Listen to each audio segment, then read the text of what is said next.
So we want to implement a removeEdge method in a graph data structure,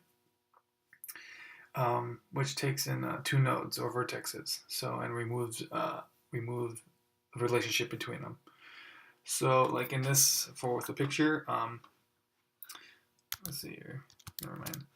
Let's say there's an edge between 5 and 6 right here, right? So what if we want to remove their relationship? So what if we wanted to, yeah, you get it. So we move this relationship so there's no edge connection between them.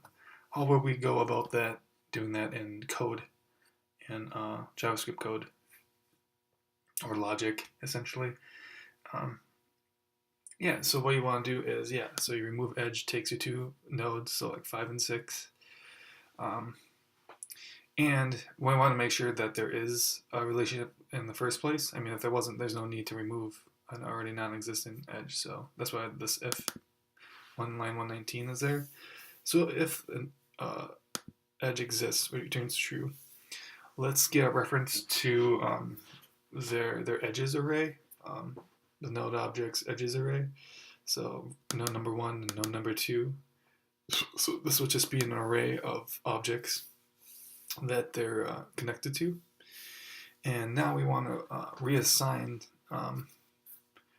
now we want to delete that from those each objects. So like object 5, it has a key value pair, which is a value, is an array of objects that's connected to. So in this case, it has 1 and 6 as its objects it's connected to. We want to delete the 6 object from it, right? Since we're getting its reference to. So from the array, we want to filter out all of the values. We want to filter out all the objects that are not equal to that value, and then return it. So since what this would do essentially is filter out is, since the value equals to 6, it would take out 6 and it would only leave the one node there left.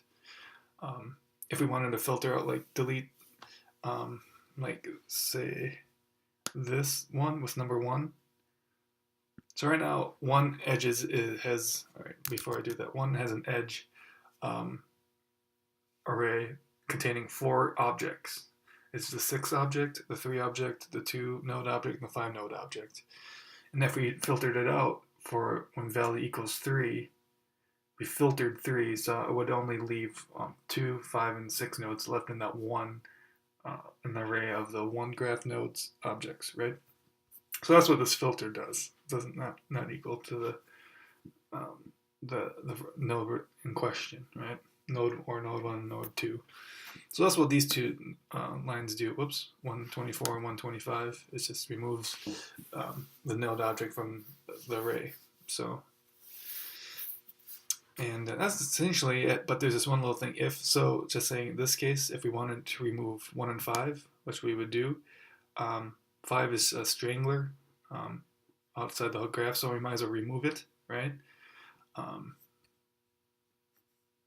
Move the node entirely. And this is what lines 127, 128 would do. If it's isolated from the graph, just remove it.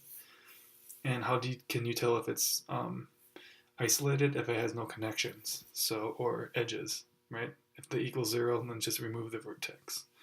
And then remove vertex is, I think it's another method that we have baked in to the class that I went over already. So, but yeah, so it gets a little tricky because essentially there's just node objects with key value pairs, and there's a key value pair, which is the key is edges, and which is an array, and then you just want to remove things from that array, the edges, which are the connections. So